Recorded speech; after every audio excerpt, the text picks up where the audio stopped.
Buenos días, queridos hermanos. Es para mí un alto privilegio compartir con ustedes lo que es la cena, la mesa del Señor. Y para ello, cuán importante nos hace bien que oremos. Padre Celestial, te damos las muchas gracias por ese alto privilegio de conocerte, sentirse amado, sentirse que tú eres nuestro dueño. Y más que eso, las bendiciones que nos estás dando frente a tu cuidado. Muchas gracias, Padre, aún por este tiempo.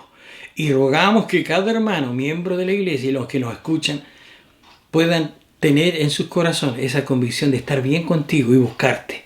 Y ahora aprovechar el tiempo a través de este ministerio de la Santa Cena. Gracias, Señor. Bendícenos y que todo sea para honrarte y glorificarte a ti. En el nombre de Jesús. Amén. Bien, hay una letra de una alabanza que no la vamos a cantar, sino permítame recitársela. Y dice así: Jesús, Jesús de Nazaret, tu misma imagen quiero tener. ¿Cuál eres tú? Anhelo ser. Jesús, Jesús de Nazaret. Es Jesús el tema central, es Cristo, es Dios el tema central de la palabra del Señor. Y para ello entonces yo quisiera, si tiene su Biblia a la mano, compartir junto conmigo lo que dice el Evangelio de Mateo. No nos olvidemos que Mateo es un judío y él hace el enlace del Antiguo al Nuevo Testamento y presenta a Cristo como el Rey. Capítulo 13 del Evangelio de Mateo. Permítame leerle algunos textos. Dice el 53, Mateo 13, 53. Aconteció que cuando terminó estas parábolas, se fue de allí, y venido a su tierra les enseñaba en la sinagoga de ellos, de tal manera que se maravillaban y decían: ¿de dónde tiene éste tanta sabiduría y estos milagros? ¿No es este el hijo del carpintero? ¿No se llama su madre María y sus hermanos Jacobo, José, Simón y Judas? ¿No están todas sus hermanas con nosotros? ¿De dónde pues tiene todas estas cosas? Y el 57, y se escandalizaban de él. Pero Jesús le dijo: no hay profeta sin honra, sino en su propia tierra y en su casa. Que Dios bendiga este pasaje en medio nuestro, que nos abre el apetito para considerar lo que hemos visto en esta alabanza. Jesús, Jesús de Nazaret, tu misma imagen quiero tener. Y yo quiero detenerme brevemente antes de compartir la cena con ustedes en 6 preguntas que el mundo de aquel entonces, y es el mismo mundo que hoy en día, frente a todos nuestros seres queridos, o nuestros amigos, o nuestros vecinos, tienen a nuestro alcance. Primera pregunta, está basada en el texto 54, ¿no es cierto? Y se maravillaban. Es una maravilla cuando uno ve la mano de Dios a través de terremotos, a través de lo que es la naturaleza de por sí. Primera pregunta, ¿se maravilla usted de conseguir a Cristo? Contéstela usted así como tengo que contestarla yo. Segunda pregunta, ¿de dónde tiene esta sabiduría? Solo Dios y nada más que Dios. Si nos quedásemos o tuviésemos más tiempo, veríamos en Génesis, el libro de los principios, que allí está todo principio, inclusive, ¿no es cierto?, del hombre, de la naturaleza, del pecado y de la salvación, pero no está narrado el nacimiento del Señor. No está narrado en el sentido de su creación, de Dios mismo. Por eso yo creo en Dios y por eso creo que usted también, porque Él es el alfa y la omega, el principio y el fin. Y ustedes recordarán también lo que dice el apóstol Santiago: si alguno está falto de sabiduría, pídale a Dios. Pero aquí el Señor está reflejando, ¿no es cierto?, en una de sus respuestas hacia los demás, que están maravillados, se pregunta de dónde saca tanta sabiduría, y además de eso, tercero, ¿y estos milagros? Hasta hoy en día en nuestro cuerpo, el cambio que el Señor ha hecho en su vida y en mi vida es un milagro. Gracias a Dios por ello. Pero esa es la parte espiritual. Mire, note usted ahora la parte material. Lo que hoy en día también la gente se pregunta. Texto 55. ¿No es este el hijo del carpintero? suena un poco despectivo, aunque la profesión no deja mucho que desear. No, no es eso, es una profesión, es un trabajo. Pero en aquel entonces, carpintero era una persona que de alguna otra manera era un multioficio. Y su padre adoptivo o terrenal, ¿no es cierto?, era José. Entonces, de alguna otra manera, él como hijo aprendió lo que es carpintería. Y sigamos viendo, texto 55. ¿No se llaman su madre María y sus hermanos? Respuesta a los que son los católicos hoy en día. No, si el Señor fue único. No, aquí están sus hermanos. Y se nombran Jacobo, José, Simón, Judas. 56. ¿No están todas sus hermanas también con él y con nosotros? Y la última, la sexta. ¿De dónde pues tiene todas estas cosas? Porque Él es Dios. Y lo vamos a ver en texto siguiente. Pero me quiero detener un poco más en lo que dice el versículo 57. Y se escandalizaban de Él. Dígame, sinceramente hoy en día, no solo con la mano en el corazón, si hoy en día la gente no se escandaliza del Señor. Y como que diciendo o enrostrando y mirando hacia arriba, pero Señor, ¿por qué tenemos esta pandemia? Como que el Señor se ha olvidado. Y no, el Señor no se ha olvidado. No se le ha escapado.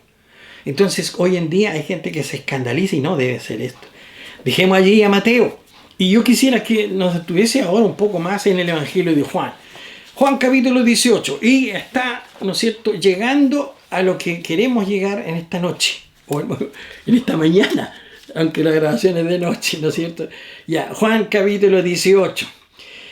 Los textos, ¿no es cierto?, ahí están desde el versículo 1 al 11 de Juan 18, el arresto de Jesús. Y no me quiero detener en mucho, todo el capítulo, sino en algunos textos.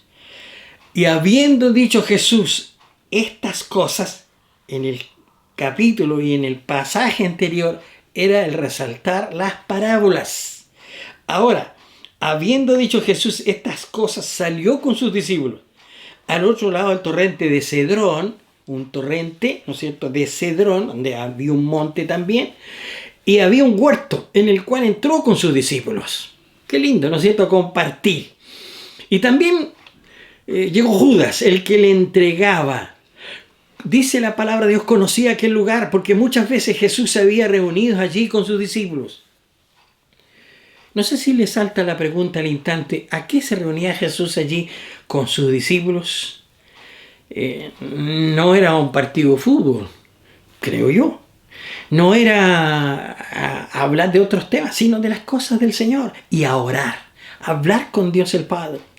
Pero dice el texto 3, como que está tomando participación activa, Judas, pues tomando una compañía de soldados y alguaciles, de los principales sacerdotes y de los fariseos, dice la palabra de Dios, fue allí con linternas y antorchas y con armas.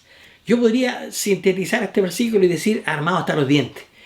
A buscar al creador del cielo y la tierra, aquel que creó la luz y separó la luz de las tinieblas, va con antorcha, va con los principales sacerdotes, así dice el texto 3, y va con los principales fariseos a enrostrar, a enjuiciar, ¿no es cierto?, a tomar posesión de la vida del líder, de nuestro líder Jesucristo. Pero esto es lo que yo quiero, queridos hermanos y queridas hermanas, a todos los que me escuchan. Texto 4. Pero Jesús, sabiendo todas las cosas que le habían de sobrevenir, se adelantó y les dijo, ¿a quién buscáis? Y quiero quedarme no solo en las respuestas a estas dos preguntas, ¿a quién buscáis? Lo repite 2 veces y también repite el yo soy, sino a dar respuesta a lo que dice el texto 4. Y Jesús, sabiendo todas las cosas. Así que, hermanos, el participar de la cena, Él sabe cómo usted lo quiere hacer, cómo yo lo quiero hacer. Es lo mismo que yo asocio, y usted quizás también lo tiene muy claro, y quiere el Señor que así sea, cuando algo quiere dar. Dice el Señor que Él bendice al dador alegre. ¿Con qué lo asociamos? Con el diezmo. No vamos a tocar ese tema. Sino cuando uno quiere dar. El chico quiere muchas veces que sus padres y sus abuelos le entreguemos una sonrisa. un caramelo, 100 pesos. Bueno, hoy en día no son solo 100 pesos, sino también un celular. Pero dice el Señor en su palabra esto que para mí es archi importante.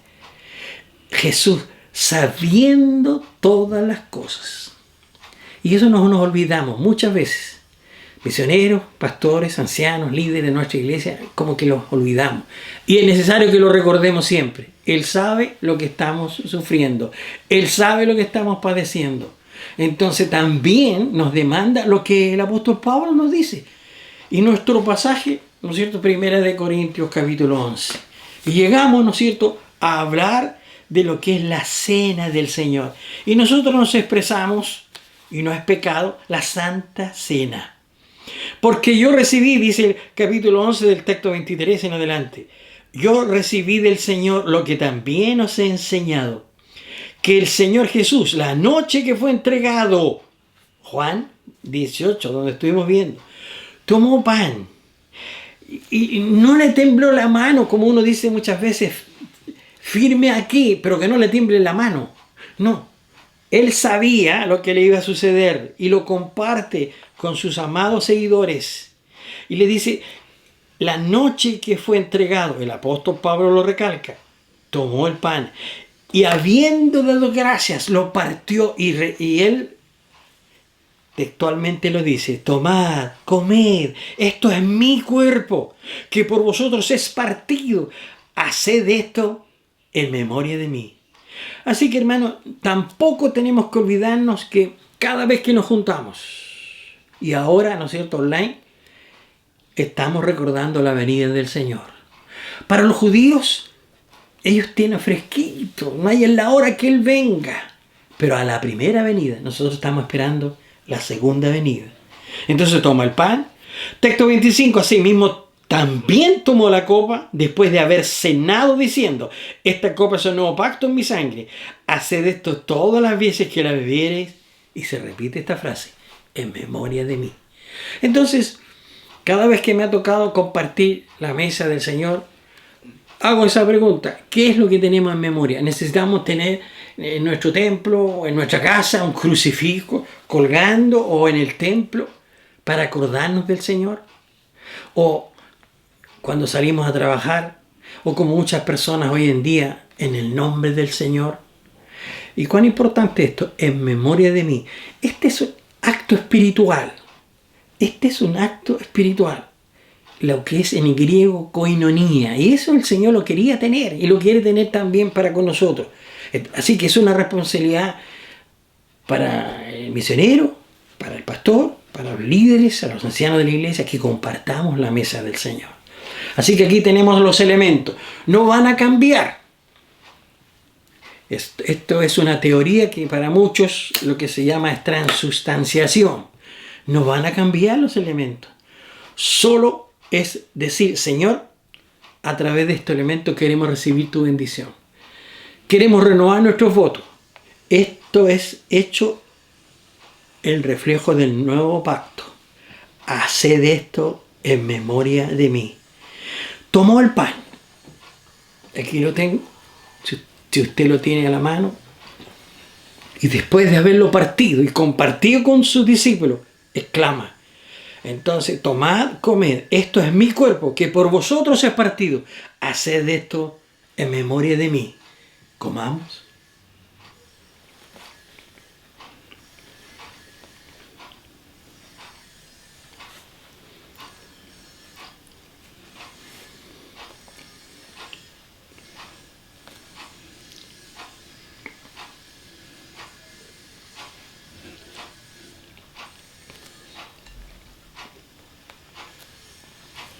En el versículo siguiente, que es el 25, a través de Pablo encontramos en nuestro pasaje, asimismo tomó también la copa, la que refleja el nuevo pacto. Y usa la misma expresión. Haced esto todas las veces que la bebiereis en memoria de mí. El pan representa el cuerpo de Cristo y el jugo de la uva, la sangre de Cristo. Bebamos.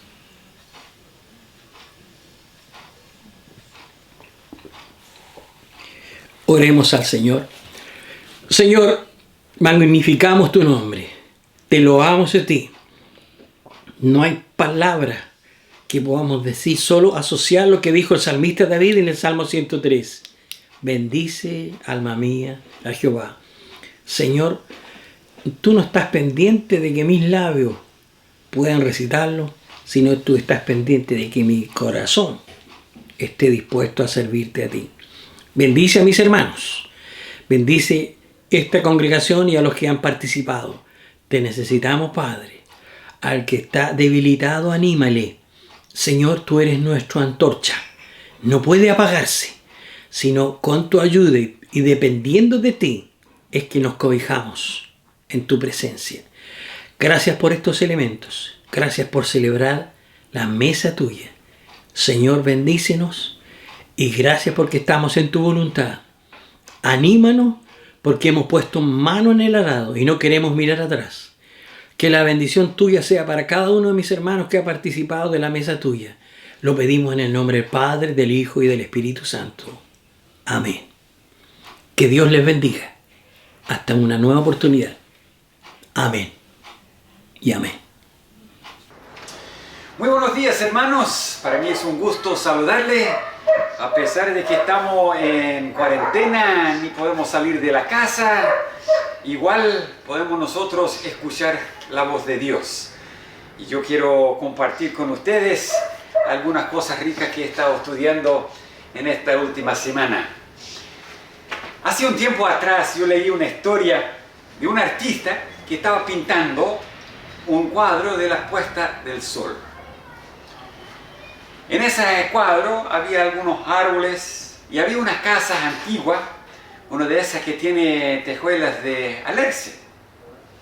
Así que mientras que se ponía el sol, el artista estaba pintando cada una de las tejuelas de alerce que estaban en la casa. Y uno dice, eso a lo mejor no fue lo más sabio, porque los colores del puesto del sol se van. Y él estaba ocupado con las tejuelas. Es evidente que las tejuelas son parte del cuadro, pero no eran lo más importante, porque las tejuelas se pueden pintar más tarde. En cambio, el puesto del sol con sus colores, hay unos momentos para aprovecharlo. Y en el pasaje que nos toca en el día de hoy, el apóstol Pablo coloca ante nosotros, por medio de una oración que él hace, las cosas que realmente son importantes. No es decir que las demás cosas no debemos hacerlo, pero no debemos olvidar esto. Y es lo que él quiere que nosotros sepamos, que practiquemos y que obviamente sea una parte integral de nuestras vidas. Así que vamos a leer, si tienen sus Biblias ahí a mano, vamos a leer en Efesios capítulo 3, empezando en el versículo 14 hasta el versículo 21. Dice así la palabra del Señor. Por esta causa doblo mis rodillas ante el Padre de nuestro Señor Jesucristo, de quien toma nombre toda familia en los cielos y en la tierra, para que os dé conforme a las riquezas de su gloria, el ser fortalecidos con poder en el hombre interior por su espíritu, para que habite Cristo por la fe en vuestros corazones, a fin de que arraigados y cimentados en amor, seáis plenamente capaces de comprender con todos los santos cuál sea la anchura, la longitud, la profundidad y la altura, y de conocer el amor de Cristo, que excede a todo conocimiento, para que seáis llenos de toda la plenitud de Dios. Y a aquel que es poderoso para hacer todas las cosas, mucho más abundante de lo que pedimos o entendemos, según el poder que actúa en nosotros, a Él sea gloria en la Iglesia, en Cristo Jesús, por todas las edades, por los siglos de los siglos. Amén. Antes de comenzar vamos a tener un momento de oración. Nuestro Padre, te damos gracias por el privilegio de poder estudiar tu palabra. Gracias por esta porción, por la oración del apóstol Pablo, por las cosas que él pedía. Ayúdenos a nosotros pedirlo. Ayúdenos a nosotros también vivirlo. Te pedimos ahora que tú abras nuestra mente, nuestro entendimiento sea aclarecido, para así poder comprender la verdad que tú tienes para nosotros en el día de hoy. En el nombre de Cristo. Amén.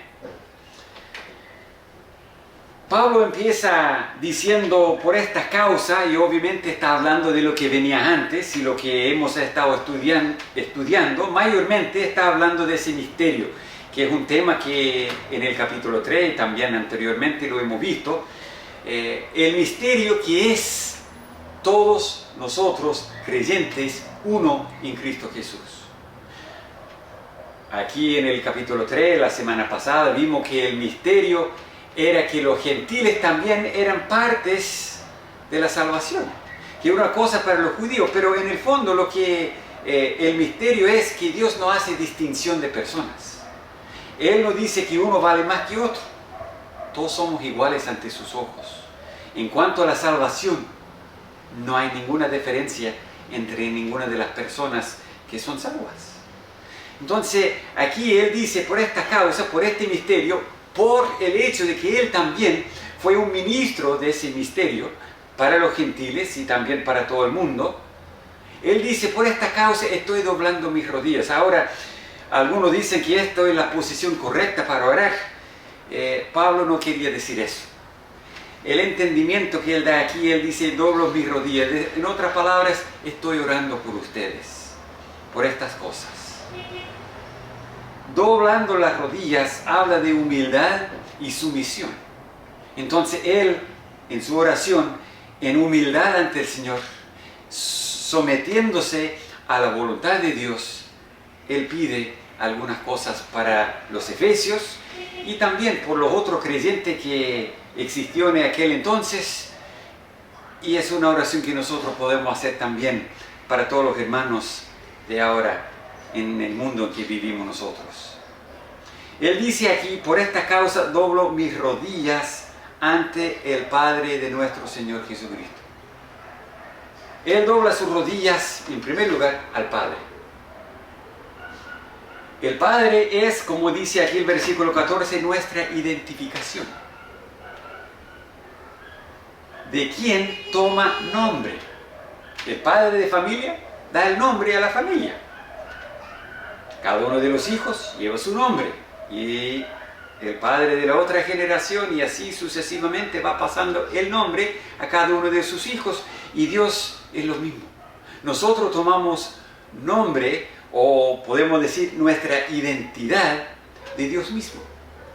Nuestro Padre Celestial.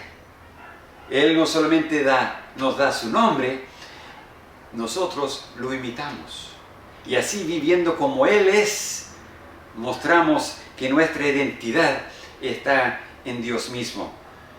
Pablo más adelante en esta carta, en el capítulo 5, versículo 1, dice, sed pues imitadores de Dios, como hijos amados. Los hijos imiten a su Padre. Y es lo que nosotros debemos hacer, porque es nuestra identificación y es nuestro ejemplo de cómo vivir. Nosotros tenemos una canción que cantamos muchas veces, es quiero identificarme con Cristo, que todo el mundo sepa quién soy yo, y es una verdad que nosotros no debemos olvidar. Entonces Pablo aquí dice, en primer lugar, doblo mis rodillas ante el Padre, nuestra identificación. Pero además de eso, él dobla sus rodillas pidiendo fortaleza interior. Versículos 16 y 17. Para que Él os dé conforme a las riquezas de su gloria. Pablo no está basando su petición en la pobreza de nadie. Está basando su petición en las riquezas de Dios. La riqueza de su gloria. Su gloria no se puede medir.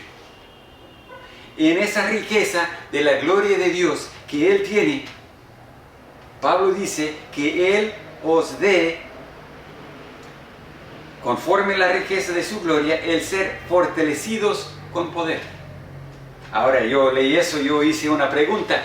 ¿Tener poder o ser fortalecido con poder? Ser fortalecido con poder da la idea de que yo llego a ser más fuerte. Tener poder es posiblemente otro que realmente tiene poder y yo accedo a eso, que es la verdad con Dios. Pero Él nos quiere fortalecernos a nosotros con el poder suyo. el poder aquí es el dunamis, que es donde sale la palabra dinamita, que obviamente es una fuerza bastante fuerte, pero ser fortalecidos. ¿Para qué? El ser fortalecidos con poder en el hombre interior, por su espíritu, porque obviamente el espíritu mora en nosotros, entonces el hombre interior es fortalecido, por lo tanto el hombre exterior puede comportarse como corresponde porque interiormente está fortalecido. Está capacitado para poder imitar a Dios y ser fiel a Él. Esta semana pasada escuché el testimonio de una persona, podemos decir algo prominente, porque es la secretaria de prensa en los Estados Unidos para el presidente Donald Trump.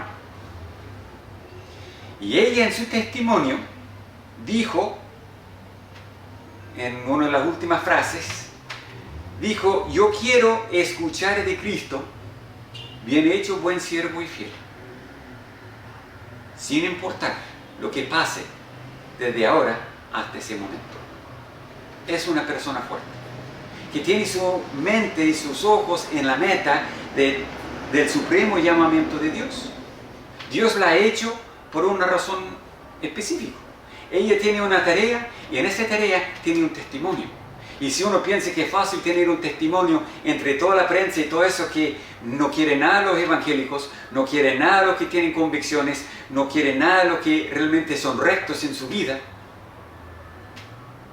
es una posición bastante difícil de llevar el nombre de Cristo. Sin embargo, ella tiene siempre adelante: Dios me tiene aquí y debo ser un siervo fiel ante Él. Eso es ser fortalecido en el hombre interior, en nuestro ser interior. Ese poder nos permite ser la habitación de Cristo. Es lo que Él dice aquí: ser fortalecidos con poder en el hombre interior por su espíritu. ¿Para qué? Es como esa abre el camino, esa fuerza interior abre el camino para que Cristo entre. Entre para habitar. Ahora, Él entra para salvarnos, pero cuando Él habita en una casa, como cualquiera que habita una casa, empiezan a hacer algunas decoraciones en las paredes, empiezan a pintar los colores que quieren, empiezan a modificar en el interior para que esté al gusto de ellos. Y eso es lo que hace Cristo en nosotros, nos va modificando para estar más a gusto de Él, de ser más imitadores de Dios, para reflejar más el carácter de Cristo. Ese poder me permite ser apto para tener Cristo habitando en mi ser. A fin de, o sea, Cristo viene, pero Él viene con una razón específica, como dice aquí el apóstol Pablo, es para ser arraigados y cimentados en amor.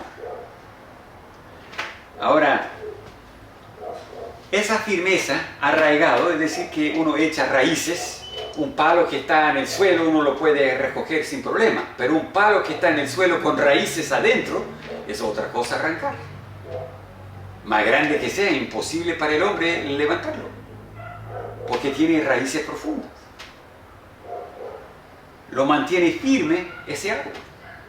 Y eso es lo que Él está diciendo aquí, el fin de tener esa fuerza interior, de ser la habitación de Cristo, es para que arraigados y cimentados. Ahora, es una palabra cimentar para poner el fundamento o los cimientos de una casa o de una construcción. Dios está construyendo mi vida. Él quiere que el cimiento sea firme porque es la base de todo lo que soy. ¿Y esa base cuál es? Amor. En esto conoceréis, dijo Cristo, que sois mis discípulos si tuviereis amor el uno para con el otro. Si yo no tengo amor a mi hermano, no estoy firme en el amor. No estoy arraigado ni cimentado. Dios quiere que tengamos esa fuerza, que seamos la habitación de Cristo y que tengamos una firmeza en amor. Que el amor es lo que nos nutre, El amor es lo que nos dé fuerza, el amor es lo que nos mueve, que nos causa actuar. Claro, es fácil amar a los que nos aman, es fácil amar a los de nuestra familia. Es otra cosa amar a aquellos que no son tan amables, los en los cuales Cristo no ha cambiado mucho y son, podemos decir, un diamante sin pulir. Pero la realidad, hermanos, es que Dios quiere que en primer lugar amemos a Dios mismo. Y además de eso, que nos amémonos unos a otros. El amor debe ser una marca de nuestra vida. Debe tener los nutrientes que necesitamos para vivir. Si nos nutrimos de amor, si nos alimentamos de amor, el amor va a salir en nuestras vidas. Se va a mostrar. Es inevitable. Entonces aquí Pablo pide para los efesios, y es una cosa que debemos pedir el uno por el otro, de ser fortalecidos en el hombre interior por el Espíritu, es decir, que tenemos una relación con Dios, el Espíritu Santo mora en nosotros y Él nos da la fuerza en nosotros para ser habitación de Cristo a fin de tener firmeza en el amor. Pero Él sigue pidiendo. No solamente Él dobla sus rodillas al Padre, y Él dobla sus rodillas pidiendo fortaleza en el hombre interior, pero Él dobla sus rodillas pidiendo comprensión. Dice aquí el versículo 18. Cimentados en amor, que seáis plenamente capaces de comprender. Todo esto tiene que venir antes de comprender. Uno va creciendo en su vida, a veces hay cosas que dice, hermano, dice, pero yo no lo entiendo eso. Eso no me tiene sentido. Pero a la medida que vamos creciendo en Cristo Jesús, a la medida que Él habita en nosotros, que somos nosotros arraigados y cimentados en amor, empezamos a comprender. Y es grande lo que Él está mencionando aquí, es por eso Él dice todo esto anterior, es lo que necesitamos nosotros, porque naturalmente como personas no vamos a comprender esta gran verdad que Él está presentando aquí. Que seamos nosotros plenamente capaces. Ser capaz es una cosa, ser plenamente capaz, es decir, completamente, sin que le falte algún detalle. Ningún detalle con todos los santos, cual sea, y aquí vienen algunos términos para mostrar la inmensidad de la idea que Él está presentando a nosotros. La anchura, la longitud, la profundidad y la altura. O sea, lo más de este lado y lo más al este otro lado y lo más arriba y lo más abajo, entender esta grandeza de lo que Él está hablando. ¿De qué está hablando? Él está hablando del misterio. Ese misterio es que nosotros somos uno en Cristo Jesús. Que seamos nosotros hijos de Dios sin distinción entre nosotros. Que no hay prejuicios.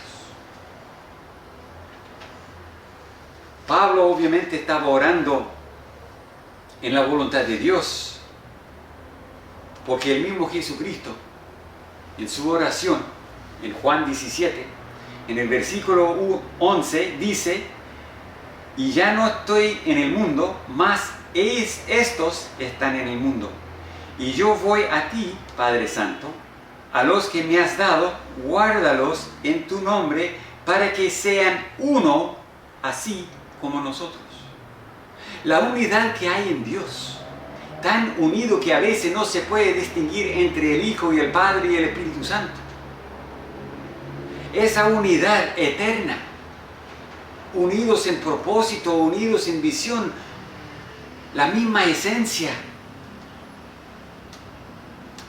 Y Jesucristo está orando que nosotros, los que creemos en Cristo, seamos nosotros unidos entre nosotros. tal como Él está unido con su Padre. Y Pablo dice lo mismo, que seamos uno en Cristo Jesús. El misterio de que Él habla es que los judíos en aquel entonces tenían ese problema. No, la salvación es de los judíos. Dios habla a nosotros, a los gentiles para afuera. Y Pablo dice, no, no es así. La salvación es para todos. Ahora, en el mundo de hoy nosotros tenemos otros prejuicios. Bueno, sigue lo mismo de una religión, pero también la política, la raza, y podemos seguir nombrando hartas cosas. Deporte, etcétera, etcétera. Son cosas que dividen. Y en el pueblo, en la familia de Dios, Dios obra para que haya unión entre nosotros, que haya unidad entre nosotros, que haya amor entre nosotros. Cuando el apóstol Pablo escribió a los Corintios, en 1 Corintios capítulo 12, versículo 13, él dice, porque por un solo espíritu fuimos todos bautizados en un cuerpo, sean judíos o griegos, sean esclavos o libres, y a todos se nos dio a beber de un mismo espíritu. Somos salvos en la misma manera. Él no hace ninguna distinción entre nosotros. Y aclarando eso por las divisiones que hubo entre los Gálatas, en Gálatas capítulo 3, empezando en el versículo 26, él dice, pues todos sois hijos de Dios por la fe en Cristo Jesús. Porque todos los que habéis sido bautizados en Cristo, de Cristo estáis revestidos. Ya no hay judíos ni griego, no hay esclavo ni libre, no hay varón ni mujer, porque todos vosotros sois uno en Cristo Jesús. En la salvación no hay ninguna distinción. Dios tiene hijos y los ama todos por igual. Somos diferentes, evidente,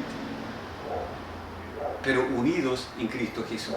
Somos uno en Cristo Jesús. Y eso es el misterio, que Dios quiere salvar a todo el mundo.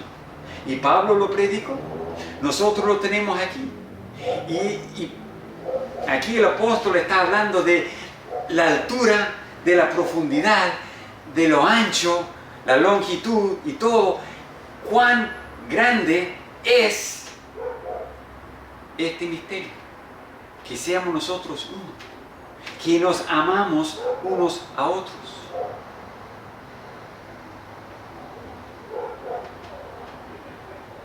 Dice aquí, volviendo al Efesios capítulo 3,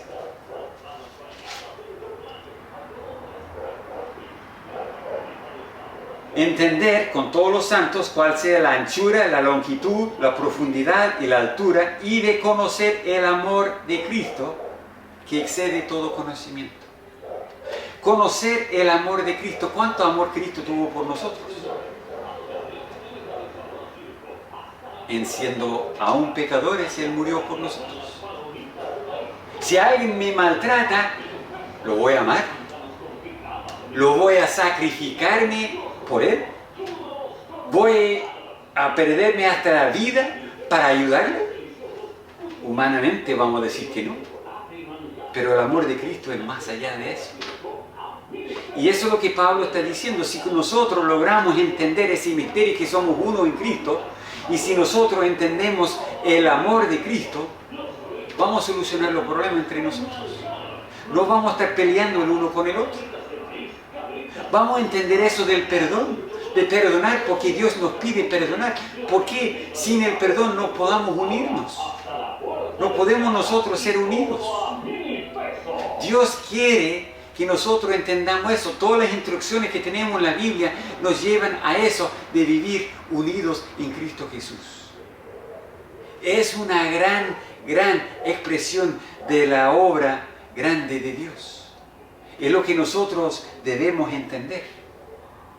Entonces Él pide para nosotros que así sea.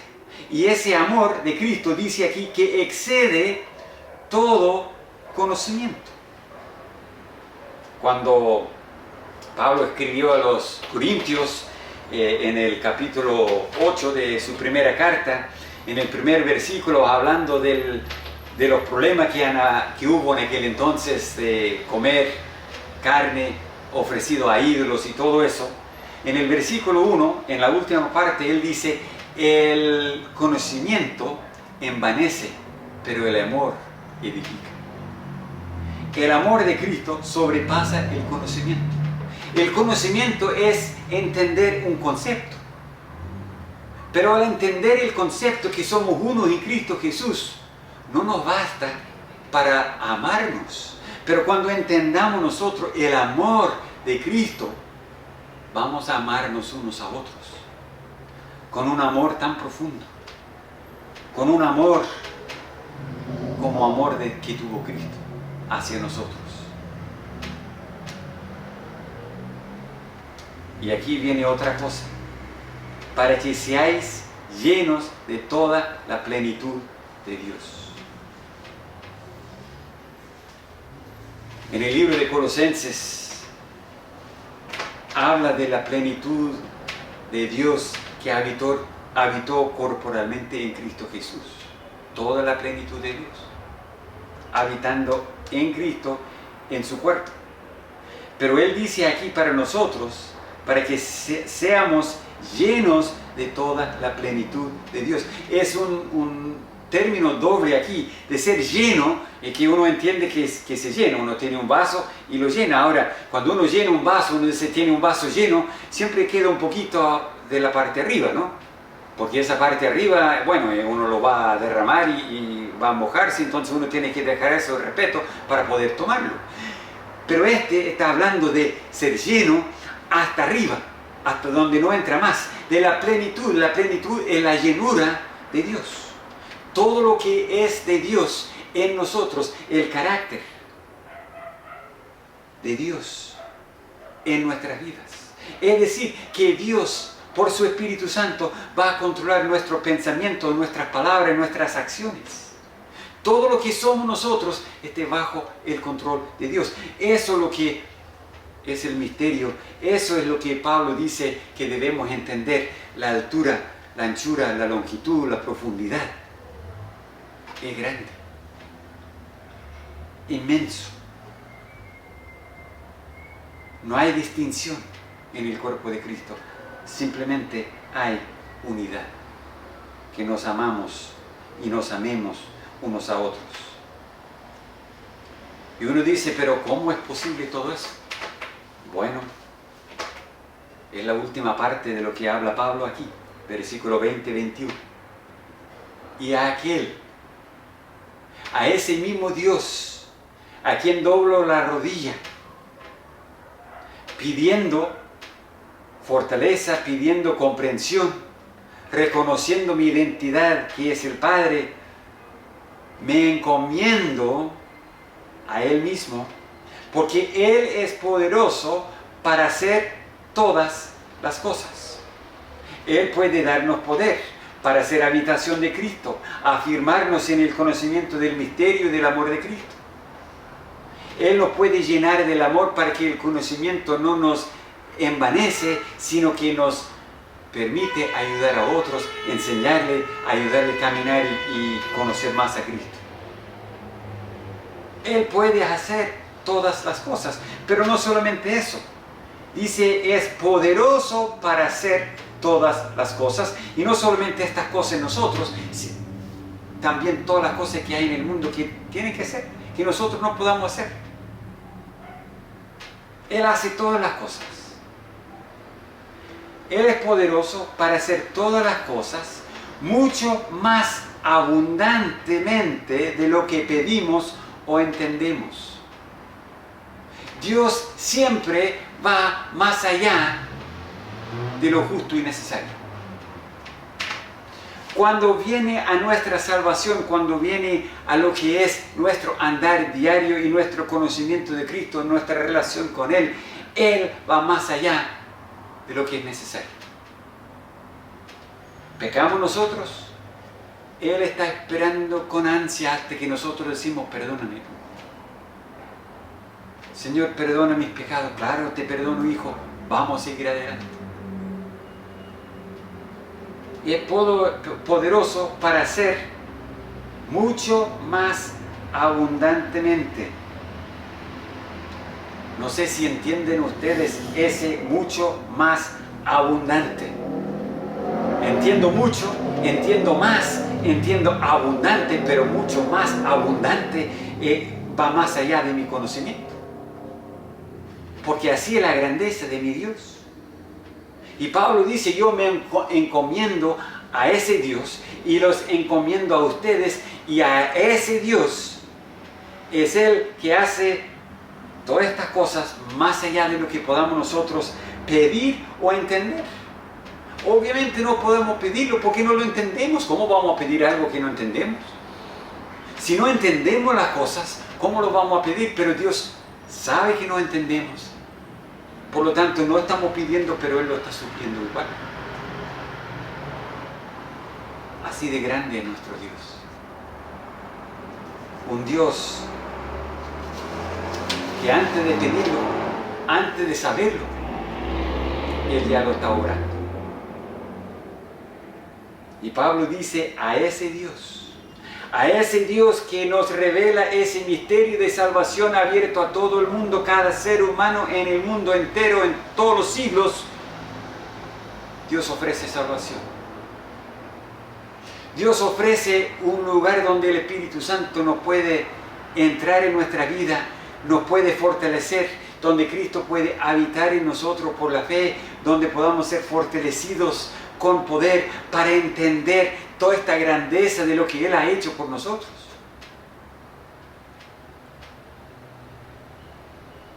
La gloria en la iglesia, en Cristo Jesús, sea para Dios. La iglesia somos nosotros. Nosotros, siendo hijos de Dios, estamos en Cristo. Entonces a Él sea la gloria en la iglesia, en medio de la iglesia. Dios debe siempre ser glorificado por nuestros labios, por nuestras acciones. No cuando llegamos a un edificio en donde estoy yo. Es un vivir diario porque yo soy iglesia si estoy junto con los hermanos o si estoy fuera, porque estoy llamado fuera del mundo. Y eso es iglesia, los llamados fuera. Y Él dice aquí, es interesante el término, Él dice, por todas las edades, por los siglos de los siglos. O sea que para siempre y siempre y siempre y siempre y siempre. Que no termine nunca. Que esté yo siempre pendiente y consciente de que yo en mi vida debo glorificar a mi Dios. Entonces, a los que nos identificamos con Dios, que somos fortalecidos en el hombre interior por el Espíritu Santo, en donde habita Cristo por la fe, con el fin de arraigarnos y cimentarnos en amor, para comprender el misterio y el amor de Cristo, sometiéndonos siempre a la voluntad de Dios. Es la manera de vivir. Así debe ser el vivir diario nuestro. Y hermanos, si esto no es la realidad de nuestras vidas, entonces tenemos un problema. Tenemos un problema con Dios. Porque Jesucristo dijo, hablando de los ladrones que vinieron solo para hurtar y destruir, pero Él dice aquí, el ladrón no viene sino para hurtar y matar y destruir. Yo he venido para que tengan vida y para que la tengan en abundancia. Si esto no es una realidad en mi vida, si no soy consciente de toda esta grandeza de Dios, de esta maravillosa obra que Dios quiere hacer en mí y en el mundo, si yo no estoy disfrutando esto, si no vibro con eso todos los días, no vivo la vida abundante que Cristo vino a dar. estoy en medio de riquezas, viviendo en pobreza. Y Dios no quiere eso, hermanos. Que mi vida espiritual sea la vida más rica. Que mi andar con Dios sea todos los días mejor. Que esté disfrutando de su misma presencia. Así que, hermanos, oremos el uno por el otro de esta misma manera. Que Dios obre en nosotros de tal forma que nosotros seamos todo lo que Él vino a darnos y por lo cual Cristo murió por nosotros. Nuestro Padre Celestial, te damos gracias por esta porción. Te damos gracias que a pesar de que no logramos entender el todo, reconocemos que nosotros no somos capaces en nosotros de comprender. Pero Padre, danos poder, danos fuerza en el hombre interior por tu Espíritu, que habite Cristo en nosotros para poder comprender, para poder ser capaces de comprender esta gran verdad. Que tu Espíritu Santo revele en nosotros ese misterio, ese amor de Cristo, ese plan tuyo, en toda su inmensidad, con todas las facetas, todos trabajando juntos para ayudarnos a comprender con claridad. Y Padre, a ti sea la honra, sea la gloria, por los siglos de los siglos, para siempre y siempre, porque tú mereces toda la honra y toda la gloria, porque tú eres excelso y inmenso sobre todo, y tú nos has hecho hijos tuyos. Gracias, gracias, en el nombre de Cristo. Amén. Que el Señor le bendiga, hermanos.